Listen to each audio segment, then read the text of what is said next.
अस्सलाम वालेकुम students, articles के बारे में पढ़ते हैं। जिस तरह का आपको पता है बहुत जो है ना एक किस्म की वसी टॉपिक है स्टूडेंट्स। अगर हम इस दुनिया में अंग्रेज़ी ज़बान के जितने भी अल्फाज हैं अगर हम इसको दो कैटेगरी में तकसीम करें और आपको बताएं कि इसके साथ डेफिनेट आर्टिकल लगते हैं, इसके साथ इनडेफिनेट आर्टिकल लगते हैं, तो ये सारे अल्फाज इसको याद करना, इसको स्टोर करना ये नामुमकिन सी बात है। इसी वजह से हम आज कोशिश करेंगे, कॉन्सेप्ट बनाने की कोशिश करते हैं, इसके पीछे जो बेसिक फिलॉसफी है, विजडम है, उसके ऊपर बात करते हैं ताकि आपके सामने जिधर भी कोई लफ्ज़ आ जाए आप खुद इसको जो है ना आप पॉइंट आउट करें कि यहाँ पे मैं कौन सा वाला आर्टिकल लगाऊंगा, द लगाऊंगा, ए लगाऊंगा या एन लगाऊंगा। हम आज इस पॉइंट को डिस्क्लोज करेंगे, इस पॉइंट के ऊपर बात करते हैं पर्टिकुलरली स्टूडेंट्स। आइए चलते हैं टॉपिक की तरफ। हो आर्टिकल स्टूडेंट्स ये बेसिकली दो कैटेगरीज में तकसीम है। एक को हम कहते हैं डेफिनेट आर्टिकल यानी जिसमें द आता है, ठीक है स्टूडेंट्स, और एक को हम कहते हैं इनडेफिनेट आर्टिकल जिसमें ए और एन आते हैं। यानी टोटली आर्टिकल जो है वो कितने हैं, वो ए, एन एंड द, ये तीनों आर्टिकल है। यानी इसको हम क्या कहते हैं, इसको हम आर्टिकल्स कहते हैं। ये बेसिकली स्टूडेंट्स डिटर्मिनर्स है। डिटर्मिनर्स के ऊपर तफसीलन बात की है हमने, वो लेक्चर मौजूद है। इसके साथ और भी जो है ना ग्रुप्स में काफ़ी जो है ना वो एडजेक्टिव्स वगैरह है, वो आप किसी भी वक्त देख सकते हैं। तो स्टूडेंट्स ये आर्टिकल्स जो होते हैं ये बेसिकली यानी दो कैटेगरीज में तकसीम है, definite article and indefinite articles. अच्छा, इनडेफिनेट आर्टिकल्स जो होते हैं स्टूडेंट्स ये पर्टिकुलरली कहां पर लगते हैं, ये सिंगुलर काउंटेबल्स नाउन्स के साथ लगते हैं, ठीक है। अच्छा, जहां तक द का ताल्लुक है स्टूडेंट्स, द जो है इसका थोड़ा सा डिफरेंट यूज है। यहां पे हम सिंगुलर काउंटेबल नाउन की बात सिर्फ नहीं कर सकते हैं, बहुत ज्यादा यूजेस है उसके ऊपर, इसके पीछे जो लॉजिक है उसके ऊपर बात करते हैं स्टूडेंट्स, ठीक है। अच्छा, आप अगर देखिए, अगर आप कहे अ डॉग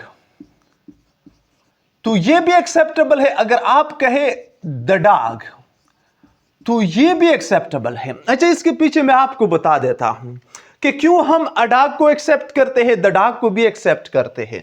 अब मैं आपको जो है ना स्टूडेंट्स इसके पीछे लॉजिक बताता हूं कि इस लॉजिक के बेस पर हम कहते हैं, ठीक है। अगर आप डेफिनेट के मानी को देखें स्टूडेंट्स, इसके जो डिक्शनरी मीनिंग है उसके ऊपर बात करें तो वो क्या है, वो हम कहते हैं ना फ्री ऑफ ऑल एम्बिग्विटी, ठीक है स्टूडेंट्स। इसको हम क्या कहते हैं, एम्बिग्विटी का मतलब होता है यानी धुंधलापन, वो जो क्लियर ना हो, इसको एम्बिग्विटी कहते हैं, यानी अनसर्टेनिटी, ठीक है स्टूडेंट्स। और इसके अपोजिट में जो ये वाला लफ्ज है इसका मानी क्या होते हैं, यानी full of ambiguity, full of ambiguity, यानी यहां पे एम्बिग्विटी होती है और यहां पे एम्बिग्विटी नहीं होती है, ठीक है स्टूडेंट्स। ये दो बॉक्सेस यहां पे बन गए आपके लिए, ये फुल ऑफ एम्बिग्विटी और ये वाला फ्री ऑफ एम्बिग्विटी। अब अगर आप इसके पीछे जो है ना ये बेसिक इसके रूट तक चले जाए तो फिर जो है ना इसको फाइंड आउट करना मुश्किल नहीं है, ठीक है स्टूडेंट्स। अच्छा, ये डेफिनेट आर्टिकल्स जो है ये उन नाउन से पहले लगता है जिसमें कुछ खास होती है, कुछ ना कुछ इसमें जरूर खास होगा। इससे पहले हम डेफिनेट आर्टिकल लगाते, क्योंकि डेफिनेट की मानी भी होती है कुछ खास, कुछ पर्टिकुलर, जिसमें कुछ जरूर हो। और इनडेफिनेट का मतलब ही फुल ऑफ एम्बिग्विटी, जिसमें अनसर्टेनिटी होती है, जिसमें कुछ खास नहीं होता है। बात समझ में आती है स्टूडेंट्स। तो इसी वजह से हम इसके साथ इनडेफिनेट आर्टिकल्स लगाते हैं, ठीक है। अब मैं आपके लिए यहां पे प्रूव करूंगा कि अगर मैंने कहा आई सा अ डॉग, यह सेंटेंस भी एक्सेप्टेबल है। अगर मैं कहूं be careful of the dog, अब देखिए आप अपने दोस्त से कहते हैं be careful of the dog, तो यहां पे आप किसी पर्टिकुलर डॉग की बात करते हैं, पर्टिकुलर कुत्ते की बात करते हैं। लेकिन जब आप कहते आई सा अ डॉग, मैंने एक कुत्ता देखा, तो यहां पे पर्टिकुलराइज नहीं करते आप, यहां पे आप जनरलाइज करते हैं। लेकिन जब आप अपने दोस्त से कहते हैं be careful of the dog, यहां पे आप किसी पर्टिकुलर कुत्ते की बात करते हैं। बात समझ में आती है स्टूडेंट्स? तो यही बेसिक पॉइंट है, इसी वजह से मैंने कहा कि ये भी एक्सेप्टेबल है और ये भी एक्सेप्टेबल है। बात समझ में आती है स्टूडेंट्स? अब यहां पे स्टूडेंट्स चंद पर्टिकुलर फिनोमिनन के ऊपर बात करते हैं कि उसके साथ हम डेफिनेट आर्टिकल लगाते हैं। अच्छा, उस डेफिनेट आर्टिकल के पीछे मैं आपको लॉजिक भी बताता हूं कि क्यों हम डेफिनेट आर्टिकल यहां पे लगाते हैं। बात समझ में आती है? आइए देखते हैं इसको। आप देखिए यहां पे वर्ड यूनिवर्स, सन, स्काई, मून, अर्थ, इससे पहले स्टूडेंट्स हम द लगाते हैं। क्यों लगाते हैं? अगर आप इसको देखें द वर्ड। अच्छा, मैंने आपको एक बात बताई शुरू में कि आप उन नाउन से पहले लगाते कि जिसमें कुछ खास होता है। अब दुनिया का कोई सानी नहीं होता है, ये एक खास है। अगर आप इसका पहले जिक्र करते हैं या नहीं करते हैं तो फिर भी आप इससे पहले दा लगाएंगे। बात समझ में आती है? यूनिवर्स को देखे, यूनिवर्स जो है इसमें कुछ खास है, इसका कोई सानी नहीं, तो हम दा लगाते हैं।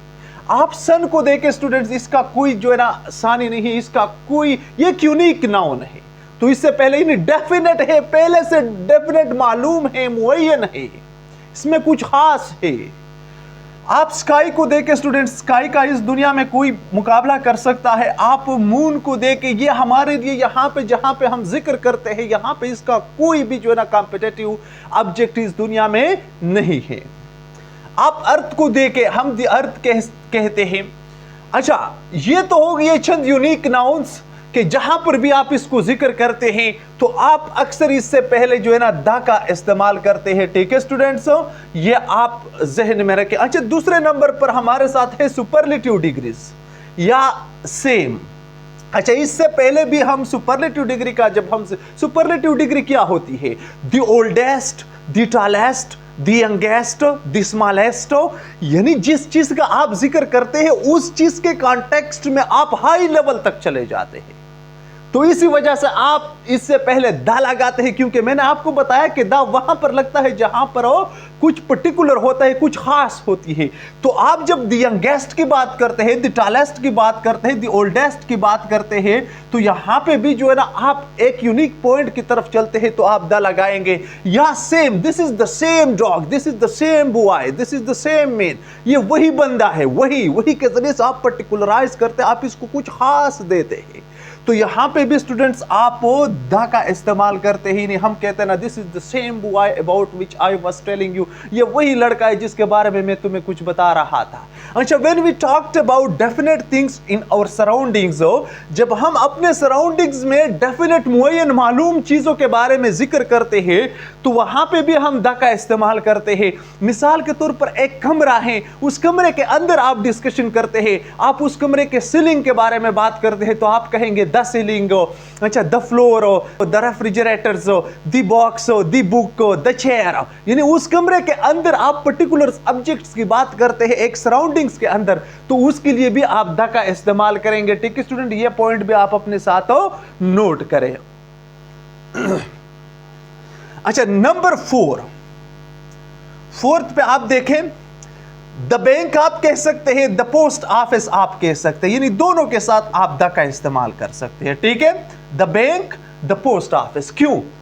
क्योंकि आप एक देखें, बाजार है, बाजार, उस बाजार में बैंक भी होगा, उस बाजार में पोस्ट ऑफिस भी होगा, उस बाजार में तो बहुत ज्यादा बिल्डिंग्स है, बहुत ज्यादा जो है ना दुकानें हैं, लेकिन ये बैंक और पोस्ट ऑफिस, इसका अपनी एक यूनिक हैसियत होती है। उस यूनिकनेस की वजह से जो है ना ग्रामेरियन कहते हैं कि आप इससे पहले द का लफ्ज इस्तेमाल करते हैं। I am going to the bank, I am going to take my यानी correspondence letters from the post office, तो यहां पे दी पोस्ट ऑफिस आपने इस्तेमाल किया, तो इस सेंस में आप इसका इस्तेमाल कर सकते हैं। अच्छा, नेक्स्ट नंबर 5 पे स्टूडेंट्स, जब आप सिनेमा का जिक्र करेंगे तो आप द लगाएंगे, जब आप थिएटर की बात करेंगे तो आप द लगाएंगे। The cinema, the theatre, the television या द टीवी आप कह सकते हैं।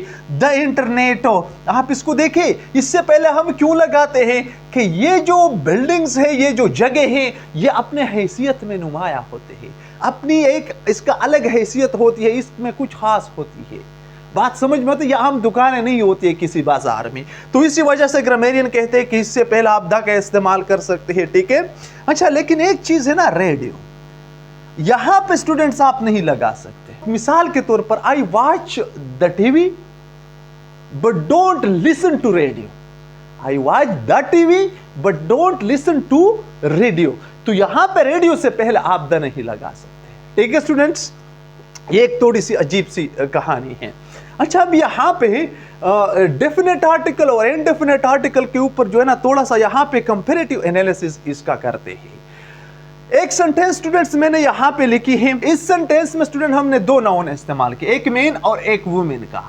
ठीक है, आप इसको देख, आई सा a man and a women in front of me, the man was from France and the women seems somewhere from Africa. तो आप इसको देख के स्टूडेंट यहां पे हमने ए लगाया, यहां पे भी हमने ए लगाया, क्योंकि ये स्पीकर जो बयान करता है वो पहले एक ऐसे बंदे का जिक्र करता है, यानी एक ऐसे मर्द और औरत का जो पहले से मुहैया नहीं, पहले से डेफिनेट नहीं है, पहले से इनडेफिनेट है। इसी वजह से हमने इनडेफिनेट आर्टिकल लगाए। अब जब वो डेफिनेट कर दिया गया, यानी बयान हो गया उसके बारे में, यानी अब ये पर्टिकुलराइज हो गए कि वो पर्टिकुलर मर्द और औरत जो मेरे सामने थे, अब तो मालूम हो गए ना सुनने वाले को। तो दोबारा जब वो कहेगा द मैन, यानी वो डेफिनेट आर्टिकल लगाएगा यहां पे, यानी the man was from France and the women, और ये औरत जो थी वो कहां से थी, वो सीम समवेयर फ्रॉम अफ्रीका। तो अब जब मालूम हो गए तो हमने इससे पहले डेफिनेट आर्टिकल का इस्तेमाल किया। तो इसी तरह स्टूडेंट जब आप पैराग्राफ लिखते हैं, आप ऐसे लिखते हैं, स्टोरीज लिखते हैं, जब आप एक नाउन को पहले डेफिनेट बनाए तो इससे पहले आप क्या लगाए, आप इससे पहले द लगाए।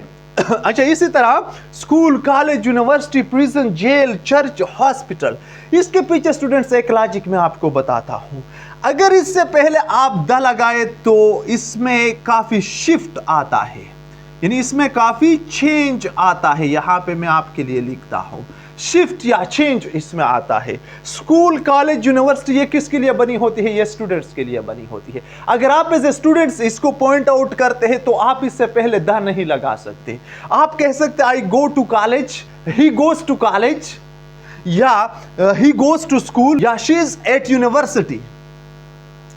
तो इसी तरह आप कह सकते हैं। लेकिन जब आप इससे पहले द लगाए तो फिर मसला क्रिएट होता है। वो मसला किस चीज का, कि फिर आप यहां पे एज ए स्टूडेंट नहीं बन जाते, आप एज ए विजिटर बन जाते हैं। ठीक है स्टूडेंट्स, आप एज ए विजिटर बन जाते हैं। अगर आप कहते हैं यानी he goes to the school, इसका मतलब है कि वो एज ए विजिटर जाती है स्कूल में। बात समझ में आती है? या he goes to the college, इसका मतलब है कि वो एज ए विजिटर जाता है। ठीक है, इसके पीछे एक सेंटेंस में मैं आपके लिए क्लियर करूंगा, यानी सारा गोज टू स्कूल, सारा स्कूल जाती है। अब यहां पे हमने द नहीं लगाया क्योंकि सारा एज ए स्टूडेंट, हम जाहिर करते हैं कि सारा एज ए स्टूडेंट जाती है। अच्छा, her mother wants to talk to her teachers, उसकी मां चाहती है सारा की कि वो उसके टीचर्स के साथ बात करे। So she goes to the school. तो यहां पे मेरे स्टूडेंट्स के लिए अब आइडिया क्लियर होगा, जब द लगाया तो इसकी मदर जो है ये एज ए स्टूडेंट तो नहीं जाएगी, ये एज ए विजिटर जाएगी, वहां पे उसके टीचर्स के साथ कन्वर्सेशन करेगी। बिल्कुल इसी तरह स्टूडेंट आप प्रिजन से पहले लगाएंगे, यानी प्रिजन या जेल, इससे पहले द लगाएंगे तो इसका मतलब है कि आप एज ए विजिटर जाते हैं, आप एज ए चेकर जाते हैं वहां पे, या आप एज ए मिस्त्री जाते हैं, आप एज ए यानी मुजरम नहीं जाते, आप एज ए कन्विक्टेड पर्सन नहीं जाते हैं। ठीक है, जो जेल में यानी कोई रबरी करता है, चोरी करता है, जुल्म करता है, किसी को तकलीफ देता है, तो वो इससे पहले द का इस्तेमाल नहीं करेगा। He has been taken to prison, not to the prison. यानी he has been taken to prison for robbery. रबरी की वजह से उसको जेल ले गया, इसका मतलब है कि वो मुजरिम था। तो यहां पे आप द नहीं लगाएंगे, आप ये कह सकते हैं he visited the prison, यानी उसने प्रिजन का विजिट किया। तो यहां पे आप इस्तेमाल कर सकते हैं। या अगर आप कहते हैं the officer visited the prison, तो यहां पे द आप लगा सकते हैं, लेकिन एज ए मुजरिम आप नहीं लगा सकते। ठीक है।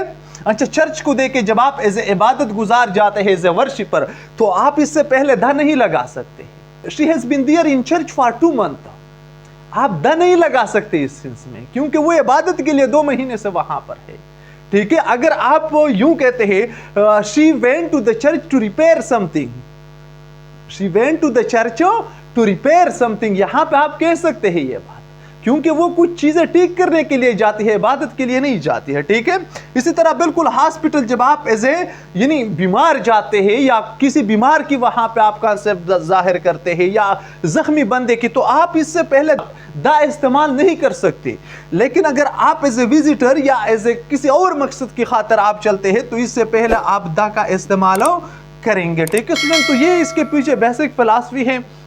अच्छा, अब थोड़ा सा आते हैं ए और एन की जानिब। इसको हम इंडेफिनिट आर्टिकल कहते हैं क्योंकि ये ऐसे नाउन सिंगुलर काउंटेबल्स नाउन से पहले लगते हैं जिसका पहले से न जिक्र किया गया हो। जिस तरह यहां पे हमने प्रूव किए कि मैन का पहले से जिक्र नहीं था, आ लगाया, वुमेन का भी जिक्र नहीं था तो आ लगाया।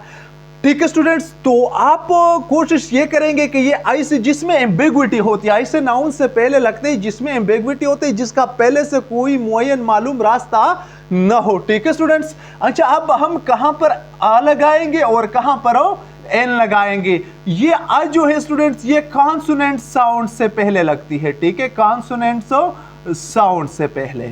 अच्छा, और एन जो है ये वावल साउंड से पहले लगती है। वावल साउंड्स, आपने साउंड्स का लफ्ज जहन में रखना है, वावल जहन में नहीं रखने हैं। ठीक है स्टूडेंट्स, क्योंकि आप इसको देखें, अगर आप एक लफ्ज यहां पे मैं बोलूं यूनिवर्सिटी, अब यूनिवर्सिटी जो है ये एक ऐसा लफ्ज है कि जो वावल से शुरू होता है, लेकिन इससे पहले हम एन नहीं लगाते, हम ए लगाते हैं। ठीक है स्टूडेंट, क्योंकि ये साउंड जो है ये वावल का नहीं है। इसके बारे में मैं आपको एक फार्मूला बताता हूं स्टूडेंट्स।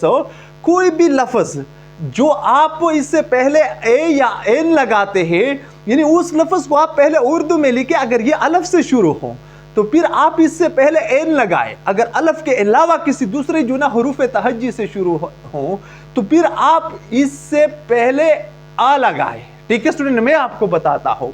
मिसाल के तौर पर आप कहते हैं ना विंडो, ये एक लफ्ज है। अब आप कंफ्यूज है कि मैं इससे पहले ए लगाऊं या एन लगाऊं, तो मैं आपको बताता हूं स्टूडेंट्स कि आप इसको लिख ले उर्दू में, यानी विंडो, विंडो। तो ये तो वाव से शुरू है, अलफ से तो नहीं शुरू है, तो आप यहां पे क्या लगाएंगे, आप यहां पे आ लगाएंगे। ठीक है, ये चीज आप जहन में रखें। अब यूनिवर्सिटी को देखें, यहां कोई भी ऐसा लफ्ज हो जो आप लगाए, यानी बाल को देके बाल, यानी बाल हम यहां पे लिखते हैं, तो बाल को आप उर्दू में लिख ले, तो बाल बे से शुरू है, तो जब बे से शुरू है तो आप यहां पे क्या लगाएंगे, आप यहां पे आ लगाएंगे। ठीक है स्टूडेंट, क्योंकि ये अलफ से शुरू नहीं है। ठीक है, अगर एक और लफ्ज मैं यहां पे लिख लूं, आप इसको देखें अनेस्ट, ये लफ्ज मैंने लिख लिया अनेस्ट मेल, तो यहां पे आप कंफ्यूज है कि मैं क्या चीज लगाऊं। अनेस्ट को देखें, ये आप उर्दू में लिख ले अनेस्ट, तो ये अलफ से शुरू हो गया, तो अब आपके लिए पॉइंट क्लियर हो गया कि आप इससे पहले एन लगाएंगे। तो ये स्टूडेंट्स एक छोटा सा बेसिक सा फार्मूला है, आप इसके जरिए से आसानी से इसको पिकअप कर सकते हैं। अब यूनिवर्सिटी से पहले हमने क्यों लगाया आ, क्योंकि ये आप जब लिखते हैं तो यूनिवर्सिटी इसी तरह आप कुछ लिखेंगे। ठीक है, तो ये से शुरू है, जब ये से शुरू है तो ये वावल साउंड नहीं है, ये कॉन्सोनेंट साउंड है। ठीक है स्टूडेंट, तो ये इसके पीछे लॉजिक है। यूनिकॉर्न को देके तो आप इससे पहले आ यूनिकॉर्न लगाएंगे। तो इसी तरह एन अम्ब्रेला, अम्ब्रेला को आप लिखेंगे अलफ से शुरू होता है अम्ब्रेला। ठीक है स्टूडेंट, तो आप इससे पहले क्या लगाएंगे अम्ब्रेला से, यानी मिसाल के तौर पर अम्ब्रेला आप लिखते हैं, यानी अम्ब्रेला, इसी तरह आप लिखेंगे तो ये अलफ से शुरू होता है, तो यहां पे हम इससे पहले अम्ब्रेला। ठीक है स्टूडेंट, तो आप कुछ इसी तरह इससे पहले एन का इस्तेमाल करेंगे।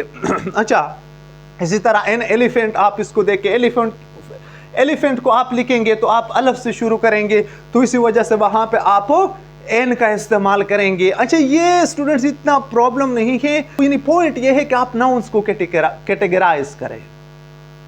आया मैं इससे पहले डेफिनेट आर्टिकल लगाऊं या इनडेफिनेट आर्टिकल लगाऊं, ये पॉइंट है। इस पॉइंट के ऊपर आपने नजर रखना है कि आप वो नाउन्स को पहले समझने की कोशिश करें कि आया इसमें कुछ खास है कि नहीं, आया ये नाउन डेफिनेट है कि नहीं, अगर कुछ खास है या डेफिनेट है तो आप इससे पहले द लगाए। अगर इसमें जो है ना एम्बिग्विटी है, ये पहले से क्लियर नहीं है, तो आप इससे पहले ए या एन का इस्तेमाल करें। लेकिन इस फार्मूले की मदद से मैं उम्मीद करता हूं स्टूडेंट्स कि आपने कुछ सीखा होगा। आप इससे एक खूबसूरत स्क्रीनशॉट ले लें।